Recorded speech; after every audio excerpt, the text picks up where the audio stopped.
Welcome back to the show. You already know what that show is. It's sitting back there nice and pretty. And that's the Back Porch Sports Podcast with your man Fonz and Quan. Well, brother, like I said off camera and everything, Happy New Year. Happy New Year. I don't know why you got that mess behind you, but I ain't gonna comment. I ain't gonna mess with you. You know, I don't be affiliated with no other gangs. So Hey, I seen Bloods and Crips. This would be the time to put your flag down. Wave the white flag. Well, yeah, guys, welcome and a happy New Year to everybody that's watching this show.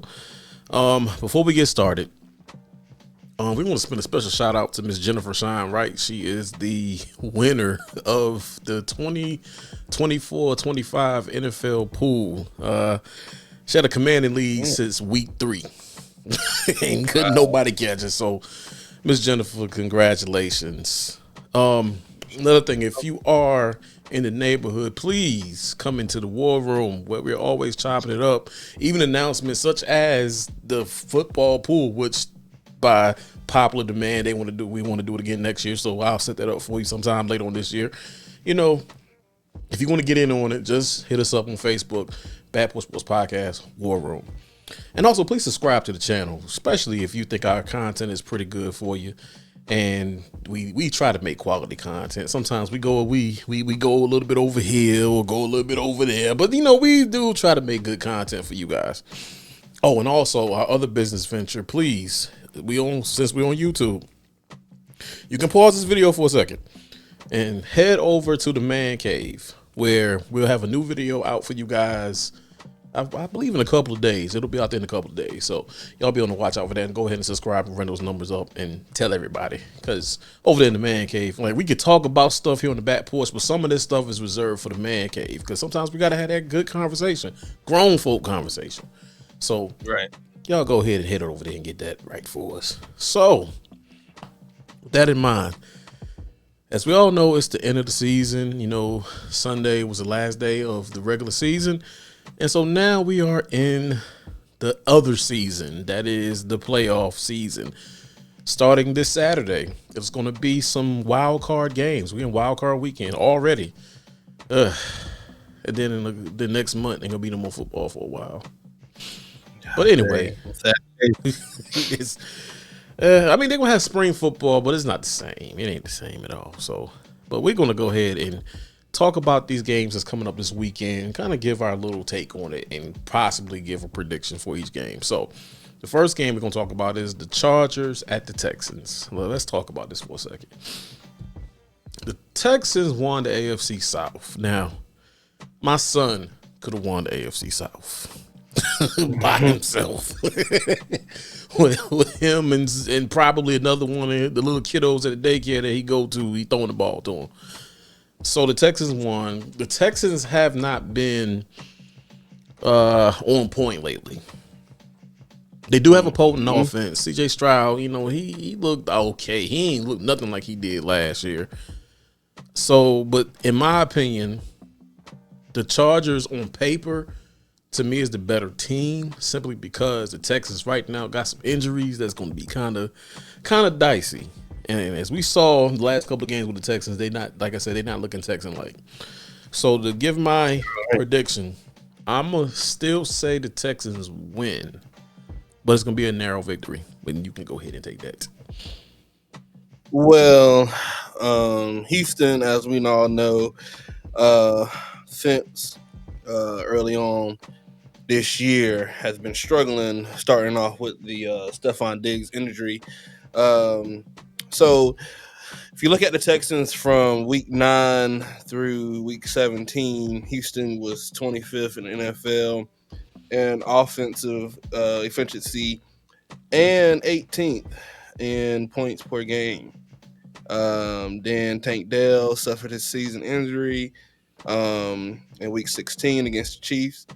And 4 days later, the Texans only scored 2 points in the loss to the Ravens. Which shouldn't have been 2 points, but go ahead.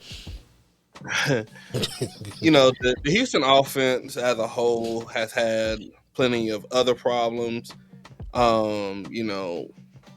I believe Nico Collins is the real key or one of the keys to their passing game.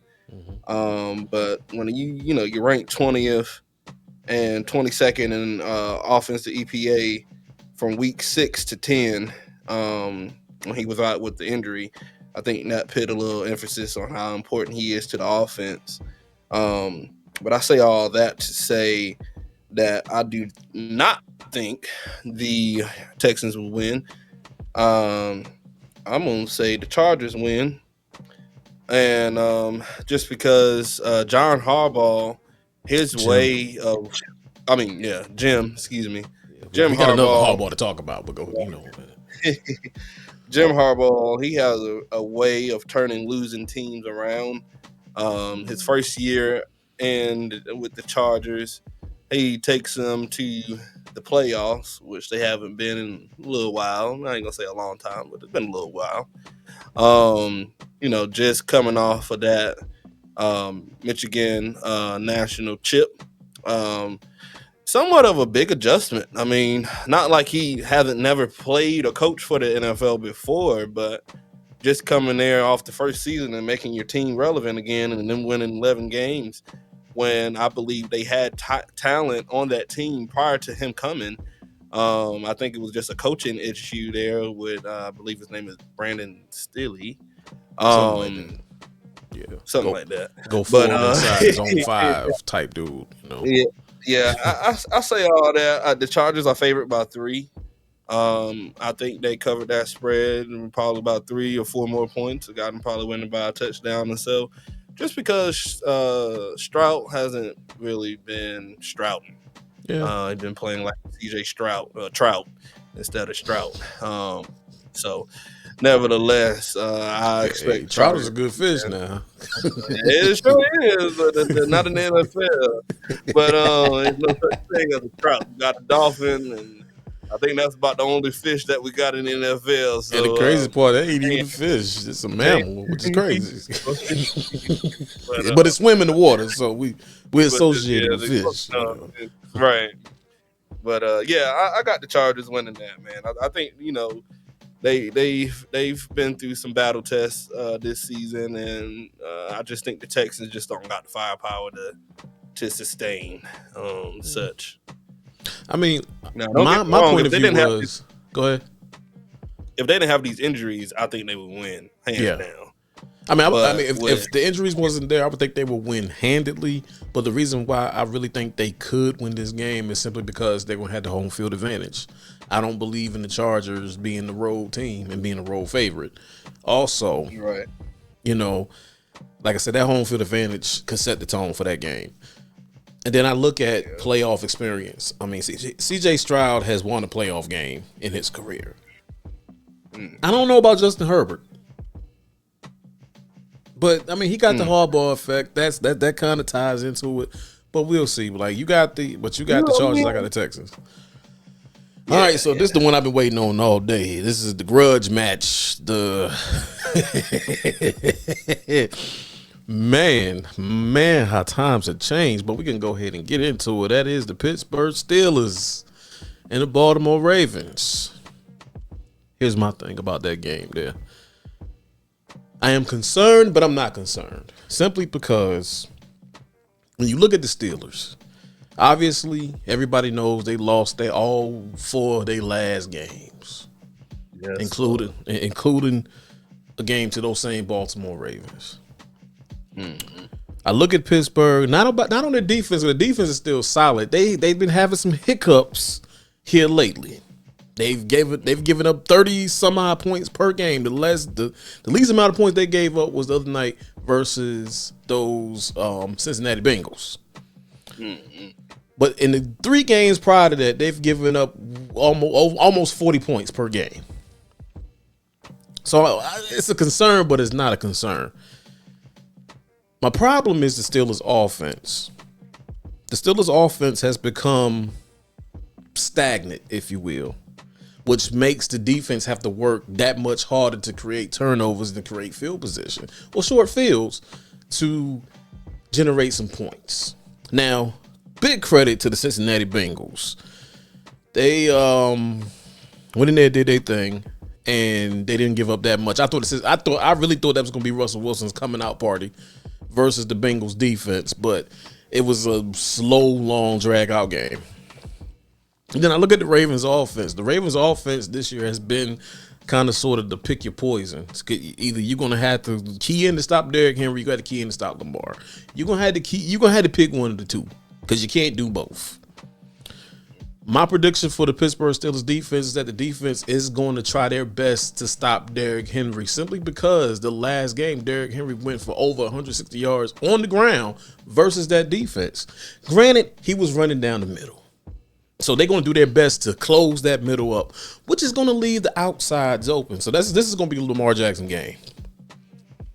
He's going to have to do it on the ground as well as in the air. Now, Zay Flowers, he's injured right now. He didn't practice today as of this recording.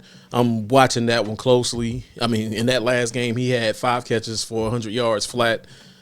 Am I afraid of the Steelers? No.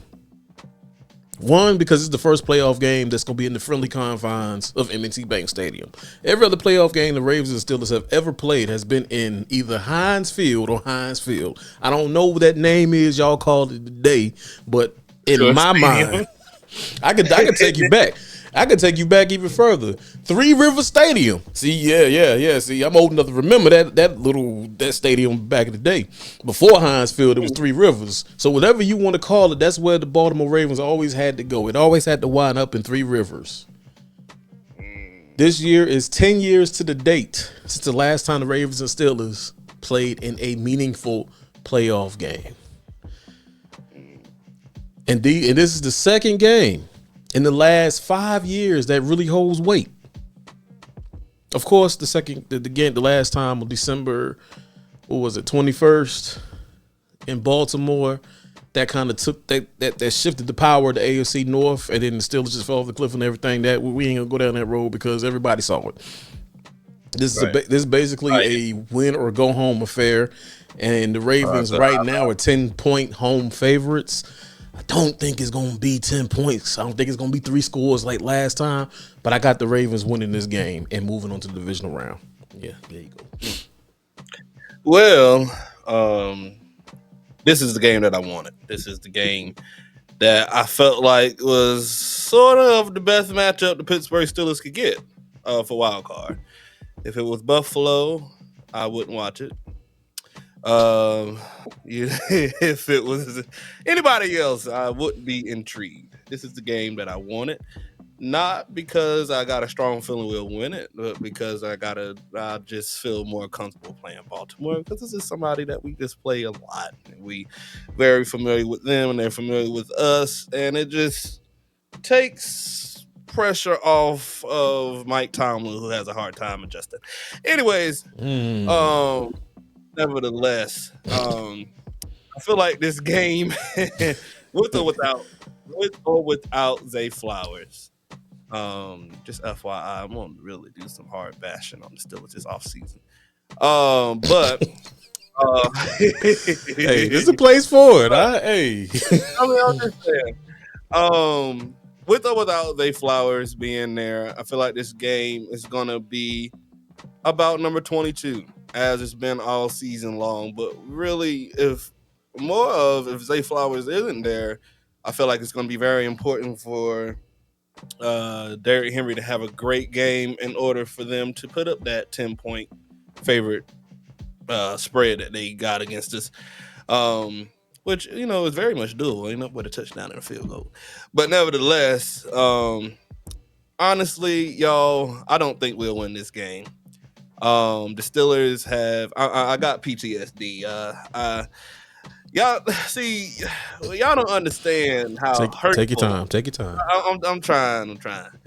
Y'all don't understand how hurtful it was maybe 2 years ago, 3 years ago when we went 11-0, And I was walking at Wally World at the time, and I was talking a lot of junk, man. I mean, I remember 11-0 felt so unrealistic for such a team as mine. You know, it was just felt like the dynasty days was back in the 70s, and we lost the last 5, and then to top off those 5, we lost to Cleveland in the wild card, and I get PTSD of this season because I mean it's almost similar. We didn't lose 5, but we lost 4. We had the division by 2 full games. We lost all those games, and we gave up the division to the Ravens. And it just being on this 4-game losing streak, it just doesn't seem to be realistic that we can magically pop out the bag and pull out MVP caliber quarterback who's playing outstanding this year. But nevertheless, I just don't believe it could happen. This is a very, very repetitive story of the Steelers. But nevertheless, I try my best to be transparent. God gonna bless me for being transparent. of course. But it's gonna be a defensive game, truly. For the Steelers, I think solely, trying to contain Derrick Henry as much as possible. As we've seen the last game, I mean, the media really, really made that last game very heavy for some odd reason because the talk about Lamar versus the Steelers and how unsuccessful he's been, and they made the game hot. They did, but Baltimore answered the bell, and Lamar Jackson statistically had a successful game versus the Steelers, who they say is his equipment night. But nevertheless, I really love this game for us. Like I said, it'll be a defensive game. I mean, we could win this game if our offense show up. That's been a thing since year before last when Matt Canada, first year as offensive coordinator. We have not been able to sustain drive. We have not been as successful as I would want us to be on third down. We have to be able to sustain drive no matter whether we play in the Ravens, the Atlanta Falcons, whoever. We got to be able to sustain drive, man. That's one of the keys to this game. If the Steelers want to win, is to be able to sustain drive, keep that defense fresh, and score points. And I ain't talking about no 3 points. I'm talking about touchdowns. We need I feel like at least 2 to 3 touchdowns, whether that's by throwing or running the football, if we want to win. But honestly, we probably be one and done, most likely. And as much as I would love for us to beat Baltimore, I don't think it's gonna happen. But like I said, I love the fact that we get to play a divisional game 3 times, and it's prime time as well. It brings a lot of extra intensity to it, but I'll say Ravens win by 3. I know it's gonna be a heavy defensive game. I will hope that we're not going to lay down and let the Ravens just do whatever they want to do to us. But somehow or another, Baltimore would walk out with this W and they would move on to the divisional round. And yeah, so that's my thoughts on that. I think the biggest thing that kind of, I mean, for the most part, y'all kind of throttled the Bengals offensive attack the other night. I got to give you that.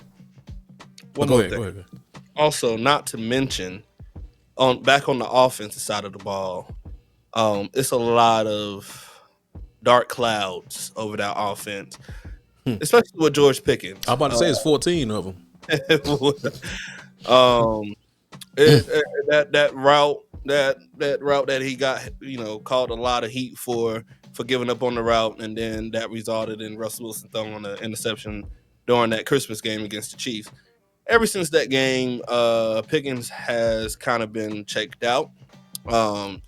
And I don't blame him. I mean, we've lost multiple games in the month of December. This offense is boring. It's not exciting at all. Arthur Smith was so much of a slightly upgrade offensive coordinator. Hence the why I see why the Falcons got rid of him. But it was one of the most slightest upgrades at offensive coordinator that we can possibly get. Just because, in my opinion, man, if you got one superstar on the offense, you need to be able to move him around. You got to move him around. He cannot just get a chance at the ball for a deep moon ball or some type of post route. Like, get the man in the slot. I don't care if you use him as a check down. Get the man the ball. If he's going to be your only star receiver that you failed to build around and give him any help throughout the draft, or yada, yada, yada. I mean, they did somewhat. I mean, the Roman Wilson thing didn't turn out in our favor, but nevertheless, because he'd been injured all rookie season. But nevertheless, they got to do a better job at the play calling in general. I mean, I literally just want the Steelers this game, being that it's a playoff game. If you either win or go home, bring it all. Like let Justin Fields out there, please. A few times. I mean, it's just. I mean, hey, have Mike Tomlin go out there and run some routes if you got to. Just do whatever you gotta do. Just go. Don't go out there bull driving. It's not a bull driving team. I would hope not. Been playing like one, but this is not a bull driving team that we're playing against, and we don't stand as a bull driving team. As a franchise. So please, whatever you do, use everybody that you got. Everybody that you dog got. Whatever you all got. Hands on deck, boy. That's my message to my Steelers. If I'm head coach, do whatever you got to do. We using everybody. I don't care whether you're offensive coordinator, defensive coordinator, whatever, from the coaches to the players. We're doing and we're using everybody. Because that is what this game brings, and this is the history of the Baltimore Ravens and the Steelers. It's about fighting to the finish and being a rival. Don't, you know what I'm saying? Don't give it to them, but they probably gonna win it. But just don't give it to them. And then similarly, my message to the Ravens is to protect your home turf. You don't let not them. I mean, not anybody, but especially not Pittsburgh Steelers. Don't let them come in there and commence to having their way. Ravens defense, you see the inadequacies in the Pittsburgh offense, so y'all know what y'all need to do. My only question mark about the Ravens defense, honestly, is number 21, and I really feel like Russell Wilson is going to go after him a lot because, let's face it, Brandon Stevens, while he does be in the right position, oftentimes he messes up, but he did redeem himself the other day. But at the same time, we gotta attack. Don't you've been stopping the run. Don't let them get started running because the run is set up play action, will set up deep passes.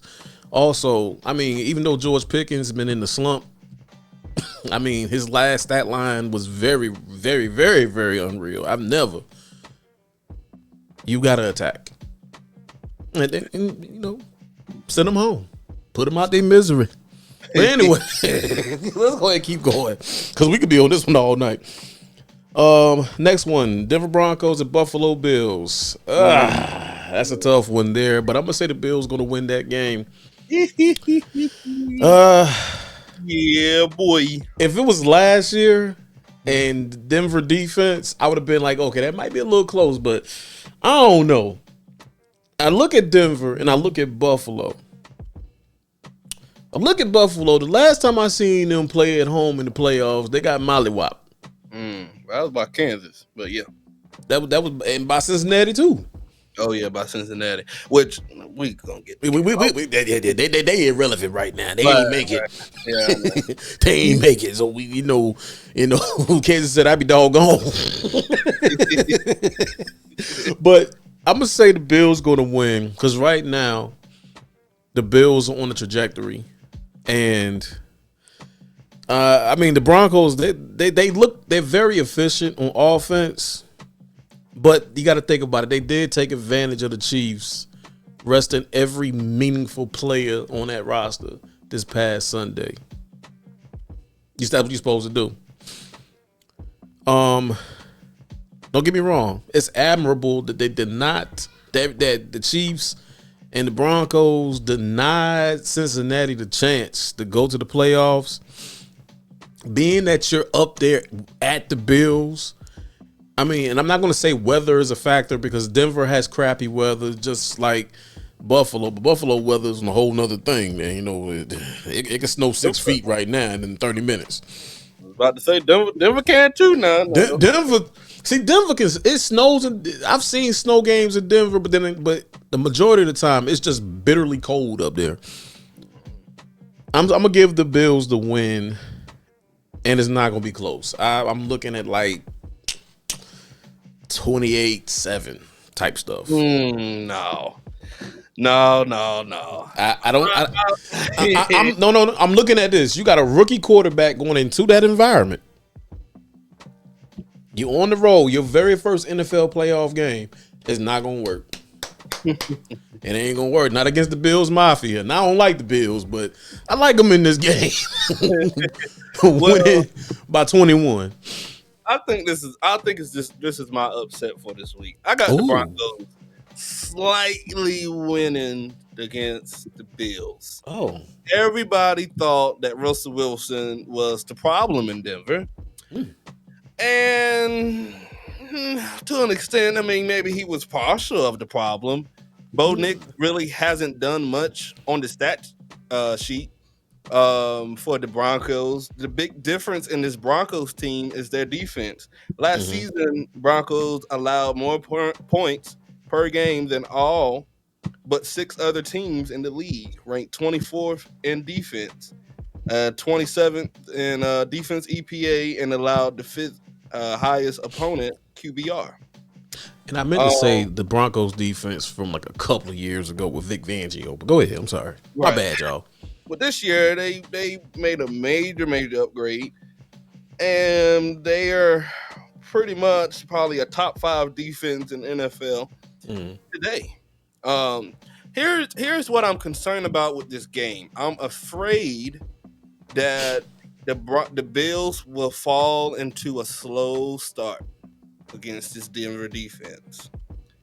I've seen it happen before. If you go back and watch that Rams and Bills game, Bills had a very, very, very slow start. That is a good point. And That's then a good point. As the game progressed, they started to get in the groove, but by that time, it was too late.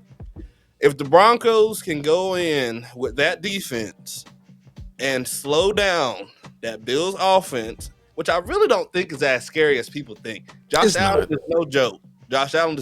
Don't get me wrong. But after you get to Josh Allen, okay, you got James Cook, and then you got Amari Cooper. I mean, Khalil Shakir is all right, and you know, whatever. But I don't think it's like once you get past Amari Cooper, but I can't even say Amari Cooper because he didn't really do much up there. But once you get past James Cook, you know, he had over 1,000 yards at 16 rush touchdowns. Once you get past that, like you said, their offense is really not scary. I don't think it is, man. But I still say they win though. If they can throw the Bills off balance, and by just getting a few stops and scoring on a couple of drives and making this a game, they got a chance to win it. And I just think, unfortunately, as much as we love Josh Allen this year and thought he was one of the most, I mean, some of them say he should win MVP, and some of them said, that he overachieved this year, especially by losing Stephon Diggs, which I agree. But I just think with that defense, if they can come in and stun the Bills and get them off balance for maybe the first half, maybe part of the second half, they can pull it out. I'm watching the Broncos. I think they could pull an upset. If any of these games this weekend was to be a major upset, I would think it would be the Broncos upsetting the Bills, and I think they got something to play for. I mean, it's a good take. I ain't gonna front, but we'll see. I think I'm gonna watch that one closely too. Yeah, that's a good one. You got my antennas just buzzing right now. But let's slide over to the NFC for a second. So the next one is the Green Bay Packers and the Philadelphia Eagles. I'm gonna go ahead and just say the Eagles are gonna win. Yeah. Just point blank, period. The Packers right now, they're too banged up for me. Yeah. And then they're going on the road in that raucous environment. And I don't know. I mean, I don't know the status of Jalen Hurts right now. But I can say that I feel like Jordan Love is going to start. He did injure his hand, but I feel like he's going to start. But that Christian Watson injury, I think that's huge for them. Now, while I believe in the Packers running game, I believe more in the Philadelphia Eagles defense, specifically that front seven. So, yeah, I'm going to give the Eagles the win. And I don't think that was going to be close either. Yeah, I'm gonna say the Eagles win just because I feel like the Eagles has proven to the NFL that they are more than just a Saquon Barkley prone team. They have AJ Brown, they have Devontae Smith that they also have. They are very well balanced team on both sides of the football. Arguably the best roster in the league. Yeah. And I think one of the things about the Packers this season is they cannot beat top teams in the NFC. Green Bay had an impressive 11-6 season, but finished third place in the North behind the Lions and the Vikings. The Packers' first 5 losses prior to Week 18 irrelevant loss to the Bears were to the 15-2 Lions twice, 14-3 Vikings twice, and the 14-3 Eagles. Those were the Packers' only games against teams with at least 11 wins that they lost against. They won blowouts, but of their losses to the Vikings, that was by 2 points, though they fell way behind early and were, kind of scrambling to make it close in the fourth quarter. And then their losses to the Lions were by 10 and 3 points. One was by 10, one was by 3. Mm-hmm. And they lost by 5 to the Eagles in the season opener in Brazil.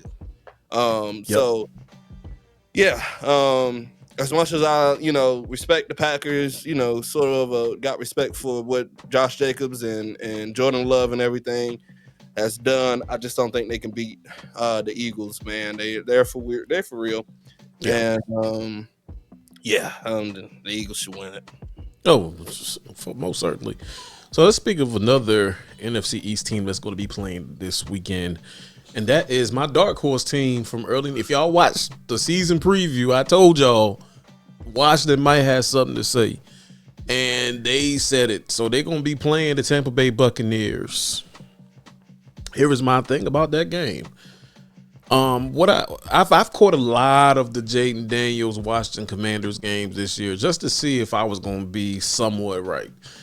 And to my surprise, the most impressive win was the game in Washington versus the Eagles.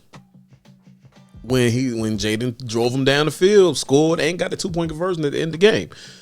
I really feel like the Commanders is going to eke out a win against the Tampa Bay Buccaneers. Now, don't get me wrong.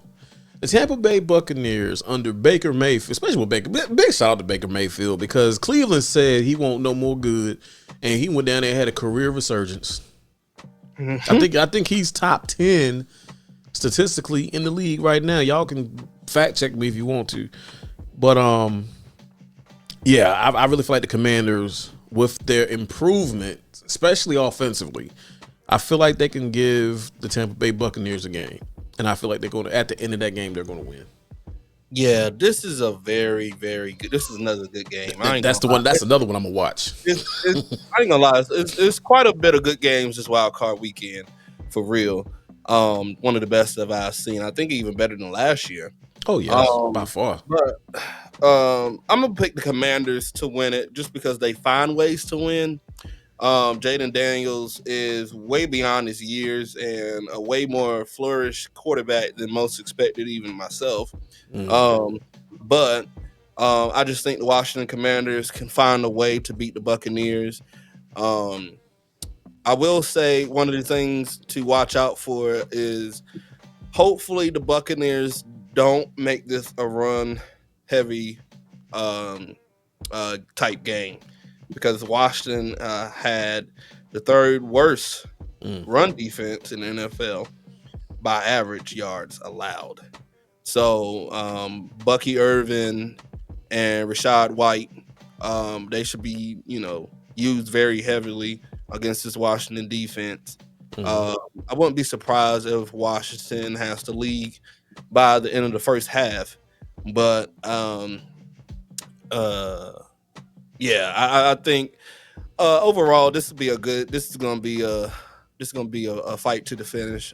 Just because I really like the Buccaneers too. I mean, especially with all the success and everything of Baker Mayfield in Tampa with a huge turnaround, like Fonz said already. A lot of people counted him out, but he has went down there and revamped his career, and he has the weapons to do whatever he will want to do. So yeah, it's gonna be a very interesting game. Mike Evans versus Lattimore, a corner that they signed this offseason.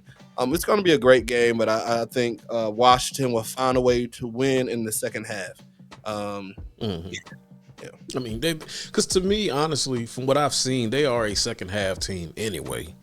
Like, it seems like at the halftime, they start making plays when necessary. And I mean, like when we did the the NFL draft special, I initially had Jaden Daniels going to Chicago, but I'm so glad that he did not go to Chicago. Last game, this is kind of an intriguing one too. It's the Vikings at the Rams. And the Vikings, they got beat up Sunday night. The Lions are for real this time. We said the Eagles are for real. The Lions are for real. What a difference almost 20 years make. I'm trying to tell you, boy. But the Rams got beat up. The Rams gonna make the playoffs. I mean, the Rams though. I mean, we talk about the Lions, but the Rams, they came from nothing. They came back and won their division. The Vikings at the Rams. So I'm gonna pick the Rams to win this game. I look at Matthew Stafford. He's been there before. The record's out the window. Everybody right now that's in the playoffs is 0-0. Right. Stafford has been there before. Yeah. I like Stafford more than I like Darnold. Here's the thing. Sam Darnold had a great year this year by his standards. Yeah. Way beyond his standards. To beat somebody that was drafted by the Jets. He had a great year. Right. The Rams roster to me, outside of Justin Jefferson, is kind of sort of better than the Vikings roster. Just receiving core. And Justin Jefferson is a dog, but I'm looking at Puka Nacua. You still got my other guy out there who just won the Triple Crown. And then on top of that, I kind of like how the Rams do. They keep you close in the game. You're not going to just go blow the Rams out. Not this year. So, and I think that home field advantage, even though a lot of they don't, it's kind of sticky out there in LA. I think it's more of a Rams town anyway, besides the Chargers. But I really think the Rams will win that game. It's going to be close, but I think they're going to win. Yeah, well, the bread and butter, I'm pick the Rams too, just because first off, I had them going. And you called it too. They snuck in. Kind of knew that already. I'm a big fan of Puka Nacua. I'm very much debating about getting a jersey of his. That Rams jersey tough though. I ain't gonna lie. I mean, I really enjoy dude. Since he got in the league, I thought he was just a beast. It's something about Puka Nacua. Anyways, that's really what this game is going to be about. Puka Nacua is going to need a huge game. Now, do I think Puka Nacua be Puka Nacua without Cooper Kupp? Absolutely not. A lot of people wouldn't be who they are if they didn't have a number one receiver there already. Anyways, but I just think Matthew Stafford wins this game. Not from what I've seen with the Vikings. I mean, Yeah, Detroit is for real. We all know they number one seed for a reason, but they just totally shut all their offense down. Um, they got the best receiver in the league. I mean, so nevertheless to say, I think it's going to be somewhat of a nail biter because the Vikings will probably be scrambling to stay within. But it really starts with that Rams defense. They got to come to play. They got to come to play. Got to Cheat off with a little bit what the Lions did. The Lions showed them a lot of different looks. They would come and give them a zone coverage look, and then they switch out to a man. I mean, they kept them on their toes. They kept pressure on Sam Darnold. They did a great job. The Lions really executed them pretty doggone well and isolated everything that they had to offer. Also, I mean, lean on Kyron Williams. And the gotta have it, yardage and second down, third down type thing. I really enjoy Kyron Williams as well.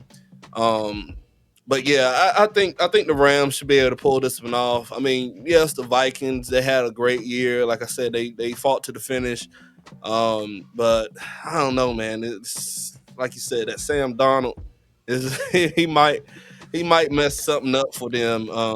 I just think, honestly, the Vikings have overachieved for this year. they always do. For the past couple of years, I would say, at least the past 2 years.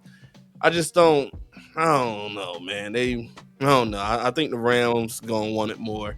Yeah. And are they home? I think they in The LA. Rams will be home. Yeah, so even because they won the NFC West, so they get that home playoff game. Yeah, so yeah. Yeah, Vikings in LA. I don't know about it, but we shall know. I mean, the Rams. Come on, Rams. Come on, buddy. I mean, just like I alluded to, like to me, it's all about personnel. Like I will, if you give me a pick between Sam Darnold and Matthew Stafford, I'm going to lean towards the veteran who has been there before and knows how to do it. I like it. But yeah, that's Wildcard Weekend in a nutshell, man. There's a lot of intriguing games that's going to be on the docket, and hopefully I'll be able to watch all of them. I'm gonna try to. I'm gonna try to at least keep up with majority of them. Yeah, it's gonna be a great divisional round. I feel like I said, this is really. I don't know. If I was to look back on last year wild card and this one, I really truly think it's a much better matchup going on here in 2025 Wildcard Weekend. It's like you said, it's a lot of games that are really good. I think well matched. Not that they match anything. I do feel like just to throw something out here before we get off, I do feel like the Chiefs was avoiding a bullet. Because they sat there and let they played the Broncos. Yep. They let the Broncos whoop up on them. So Cincinnati can sneak in at number 7. I'm gonna go and tell you. I don't think the Chiefs or anybody will want to see Cincinnati. I had them, like I said, that was another. They didn't make it, but at least one of my 2 teams made it. But yeah, man, they sat there and shut the door on Cincinnati. But to be fair, the Cincinnati Bengals needed the Broncos to lose, and they needed the Chargers to lose. Now, and the AFC West played each other Sunday. Right, I think it was Chargers, Raiders, and Broncos, Chiefs. Yeah, I mean, I already knew the Chiefs was going to sit down because I'm gonna be honest with you. I kind of agree with you. The Bengals kind of match up well with the Chiefs for some odd reason. They match up well. I mean, I got to get credit with credit. I hate them, but I get credit with credit is due.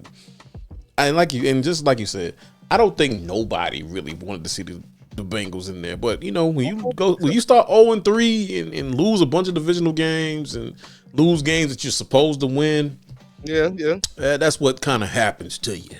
Yeah, but let us know in the comments what y'all think. What do y'all think about this Wild Card Weekend slate? Do y'all think these games is gonna be intriguing? You think with some good matchups you got? If it's a game, if your team didn't make it, looking at y'all Cowboys. But if your team didn't make it, just let's talk about it. We'll be here for it. Thank y'all for watching the show and everything. Thank y'all for tuning in. Just like we said at the top, just subscribe. It'll help us out for real. If you're inclined, just please subscribe. And we apologize for the long video, but y'all know how we do every year when it come down to playoffs, beginning of the season and stuff. We tend to go about 45, 50 minutes. Cause, I'm just saying, NFL be like Blue Chew sometime. But anyway, we're going to... Trying to tell you.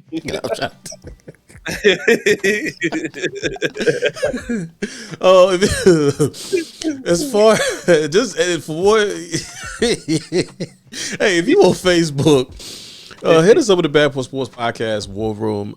Especially in the off season, we're gonna be having a lot of other shows, especially our series Questions from the War Room or Say It With Your Chest. We're gonna try to bring that back out just for the off season so we can sit down and chop it up. And if you want to be on the show, you got to be in the war room to participate. So head on over to Facebook and do it. Also, our other venture, the Man Cave, that's here on YouTube as well. Hop on over there, subscribe. I'm gonna try to put the link to the channel in the description so you won't have to be searching, because it's kind of hard for the search because it's a new channel right now. So I'll put the link in the description so y'all can go ahead and click that or press that and go ahead and subscribe for us. It'll help us out. Grown folks conversation, that's what it's all about, from our perspective. And I think y'all will really like it. But bro, you got anything you want to add to the pot, man? Not at all, brother. We gonna sit back and see what the end gonna be. That's what we gonna do. So until divisional round weekend, this has been the Back Porch Sports Podcast with your man Fonz and Quan, and we up out of here. Peace.